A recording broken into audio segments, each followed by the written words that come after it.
The Ukraine war began in 2022. Since then, Kyiv has had many tough weeks, but none as bad as the last one. For 3 years, the US has backed Ukraine in this war, but Donald Trump came and changed that. So now Kyiv is left on its own. Its NATO membership bid is up in the air. The US wants its mineral reserves. It may have to concede land to Russia, and a peace deal is being negotiated, but not on its own terms. What will all of this mean for Ukraine? What is President Zelensky's next step? What will Kyiv have to lose to end this war? Our next report tells you.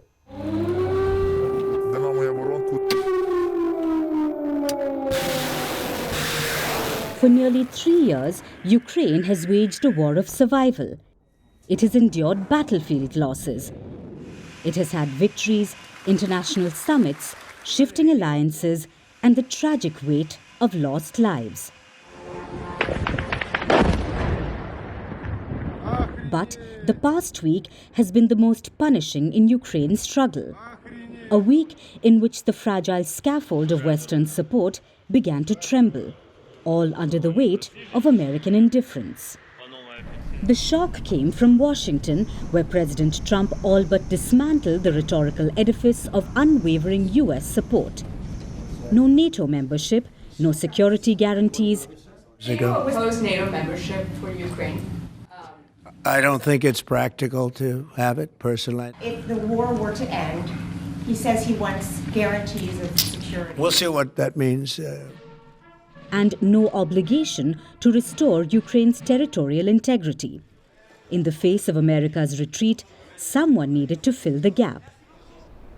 The obvious choice was Europe. The European Union has been steadfast in its support for Ukraine, but it lacks the military capability to replace US security guarantees.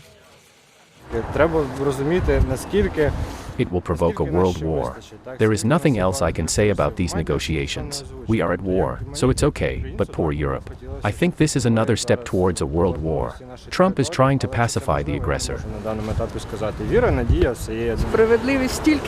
I believe there should be justice for Ukraine, because I consider the ceasefire to be our defeat. We have been destroyed for so long. How many heroes died? What is the reconciliation? The world has to intervene. So Western support is not an ironclad promise, but a shifting tide. So where does that leave Ukraine and its president, Volodymyr Zelensky?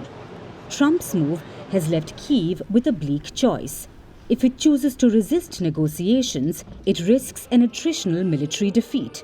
If it engages, it will likely be forced to accept conditions dictated by Moscow, particularly regarding the occupied territories in the east. Meanwhile, Russia is stepping up attacks on Ukrainian forces. The main attacks were concentrated around Pokrovsk, which is a logistics hub.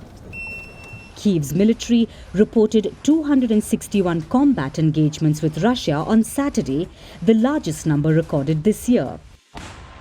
Meanwhile, overnight Russian strikes hit a Ukraine power plant, leaving residents in southern Mykolaiv freezing in the cold. And as if war and diplomacy were not enough, Zelensky now faces mounting domestic pressure. His approval ratings have slipped. His move to sanction former President Petro Poroshenko is being slammed. Trump and his allies have begun pressing for Ukrainian elections. They argue Zelensky's mandate has long expired. Things are looking grim for the Ukrainian president, who wants security guarantees and growing support from Europe. This is about making Europe's contribution to our partnership equal to America's. And we need the same approach when it comes to diplomacy, working together for peace. Ukraine will never accept deals made behind our backs without our involvement. This war cannot be decided by just a few leaders, not by Trump and Putin, not by me and Putin, not by anyone here in Munich sitting down with Putin alone. We must apply pressure together to make real peace. Zelensky can make demands, but right now, Ukraine is facing a grim paradox. It has too much to lose and too little to bargain with. a failed peace deal could be worse than no deal at all. What Ukraine needs most is time. Time to stabilize its front, time to rebuild its forces, and time to navigate the diplomatic minefield ahead. But time is precisely what it lacks. We're calling the show Vantage. We hope you like what we've put together for you. Touted as the minimum two-ways defense from that video. India's neighbors were the first to send the special edition of Vantage live from the White House throughout this week. Yes, Hindu Mandir we're on our way to Tel Aviv. Pretty measure, but it's also the perfect way to drive.